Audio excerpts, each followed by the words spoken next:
iyadoo maalin ka hor ay wasaaradda gaashaandhigga xukuumadda federaalka Soomaaliya ay dalacsiisay ku dhawaad 70 askari oo ka tirsan ciidamada xoogga dalka ee ku sugan gobolka Gedo ayaa ciidamada xoogga dalka ee ku sugan degmada Buurdhuubo waxa ay sheegeen in dalacsiintaas aysan ka helin mudnaantii ay ku lahaayeen. Ciidamada ayaa sheegay in taliyaha guutada tobnaad uusan u imaan muddadii uu xilka hayay isla markaana aysan dawladda federaalka Soomaaliya ka helin dhammaan agabka ciidanka sida gaadiidka, hubka iyo daawooyinka. Sidoo kale ciidamada waxa ay codsi u direen madaxda dawladda federaalka Soomaaliya oo ugu horeeyo madaxweynaha jamhuuriyadda federaalka Soomaaliya Maxamed Cabdullaahi Farmaajo, ra'iisul wasaare Xasan Cali Khayre, taliyaha ciidanka xoogga dalka General Odawa Yuusuf Raage, gudoomiyaha golaha shacabka iyo dhammaan xukuumadda si ay u helaan saanadii ciidanka iyo dhammaan agabka ciidanka ay u baahan yihiin. anigoo ah 1948 isbitaar xoogga dalka Soomaaliyeed Xuseen Maxamed Cabdille oo ku magac dheer Gani Dhuba waxaan rabaa maanta inaan meeshaan ooga hadlo duruufana haysto haddaan nahay ururka 48aad anoo shakhsiyadayda ka hadlayo wixii caqabad ah oo ururku u leeyahay waxaan rabnaa inaan ka hadlo cadaalad darro ugu haysto meeshaan oo u gudbina cabashadaas dawladda federaalka oo uu ka yahay taliyaha xoogga wasiirka gaashaandhigga ra'iisul wasaaraha iyo madaxweynaha dalka. cabashadaas waxa weeye waxaan joognay meeshaan muddo 6 sano ah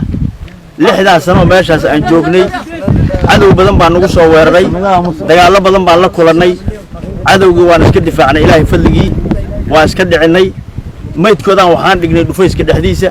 waxaan dhignay fiyaalaha gudihiisa waxaan dhignay buundada degmada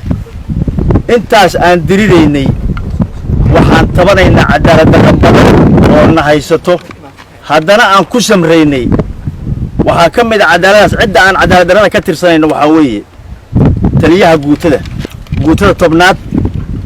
cadaalad darradaas waxa ka mid ah meeshaan intii aan joognay 4 sano iyo 5 bilood buu taliye guutada tobnaad muddada tirada intaas leeg ah wali ma uusan soo dhex istaagin ururka 48aad oo jooga degmada Buurdhuubo sababtu uu u imaan waayay cadaalad darrada ka cadaalad darrada ayada waa qayb aan tirsanayna asagana ka tirsanayna waxa la yiri irtiga iyo ninka wada waxa u dhaxeeyo hoggaanka dawladda federaalka iyo ururka maanta aan cabashadiisa soo jeedinayno asaga u dhaxeeyay taliyaha guutada 48aad inta muddada intaas la eg dhibaatadiina haysatay saaka kama uu jawaabi karo intaas asaga aan ku xaq dhowraynay taliyaha nagibu ahaa inuu dhibaatadana arko oo u imaado oo kontaroolo asaga ka sugeynay taliyayaasha xoogga dhibaatadana haysato ka hadlayna waxa waaye muddada intaas la eg halkaas aan joognay waxa yimid halkaan gaadiid Muqdisho dawladdu ay ka soo dirtay oo 13 iyo 12 aniga hadda wuxuu ahaa ma cadeyn karo oo noocyo badan isugu jiray boolid lahaa ambalaas lahaa baabuur kooyala lahaa bijiya lahaa transitka waxay ku soo mareen ciidamo amisom ah halkaan Buurdhuubo bay ka soo dhaceen ciidankaana hal gaari oo kooyala ayaan haysanay kooyalkii asaga ahaa waxa dhabarkayga yaallo 5 sano oo kumbuleeda ayuu fadhiyaa motorka ayuu duqeeyay lama sameyn lamana sameyn waayeen waa cadaalad darrada aan tirsanay qayb ka ta lillah anigoo ah Barre Dhaqane Shariif 1979 ururka 48aad guutada tobnaad qaybtiisa 48aad waxaa ilaahay ku maasan maanta waxaan ku sugnaa degmada Buurdhuubo halgan dheer ayaan u samray ani ahaan Barre waxaan ka soo bilaabay halganka degmada Dolo sanadu waxay ahayd 2009 ilaa saacan waxaan filayaa halgan dheer ayaan soo galnay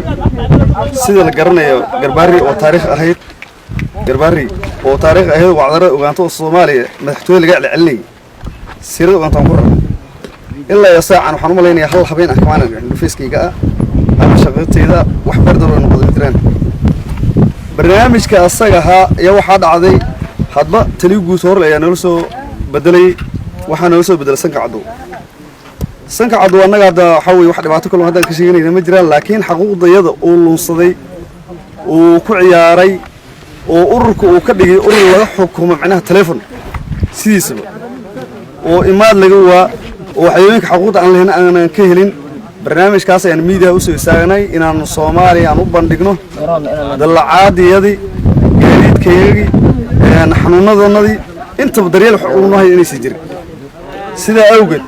يا حنكو تلقنا الصومالي ناو بندق دولة الصومالية دولة الفدرال تريا حوجة وسير قاشان دقة رجل وزارها مدحوينها ضمان إن الله أنتم مسلمين ونحن نحيس إن الميديا كفر سطو أركتو وحي هنا أنت المان قفك أننا ما عينينه دبعتك أنا موجودين لكن قفك وحي يا دلة تلام شغتوسين وي حمان مان بشغتوسين شغلي إنه توسيو waxay tahay in uu ogaado barnaamijka annaga ugu talgalnay noocaas weeye ma wax kale oo dhibaato maanta ka sheegnayna ma jiraan waxaan filayaa ciidankan aad arkaysaan wax xuquuq uu leeyahay ma jira xuquuqdu maxaa weeye gaadiid ma lahan dalcad ma lahan rag dhan oo mishaar aan lahayn oo waxa weeye sanad ibiyu hal xabaan qaadin baa ku jiro habeenna aan meel aan ku dhaxin qofkan waxa rabaa galfeelkiisa in laga fiiriyo macnaha wuxuu ku mutaystay barnaamijka saga galfeelkiisa dib in loo raaco oo in dib loo raaco yaa muhiim ah warninkan muxuu ku mutaystay way xaqu mishaar laanta muxuu ku mutaystay dalcad laanta muxuu ku mutaystay dawlaanta muxuu ku mutaystay barnaamijka dib loo eega muhiim ah waxaan filayaa ragga agarkiisa tootaada ay wataan dhammaan baleego mishaarka rag mid ku gato way kii aan mishaarkan haysanin wuxuu u gadaa saaxiibkii kale YouTube u gadaa كمان سيد عمل وجدا إثيوبي داود إثيوبيا لقى الرأس ده وحلقة مد لقى جتي مد بالك يا لقى رجع روح واحد بنادين الوار كمان واحد الصومالي طبعا كده نعم كده هنجري منه مان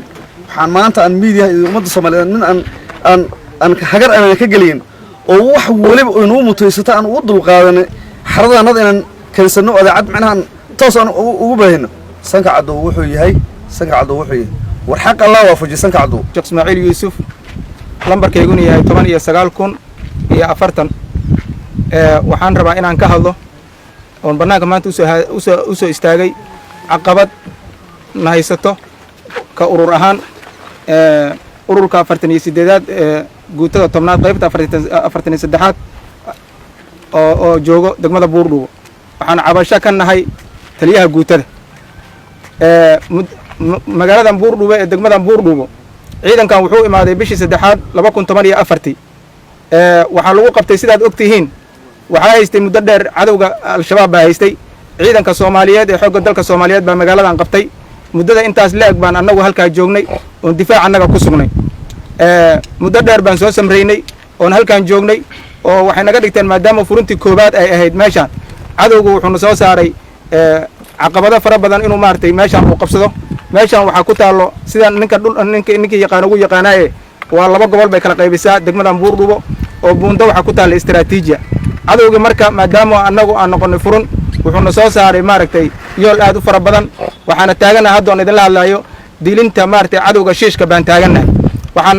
u dul qaadan weynay muddo dheer arrin aan ku samreynay oo ahayd xaquuq la'aan aan ka tabanayno taliyaha guutada ururka meeshaan ku sugan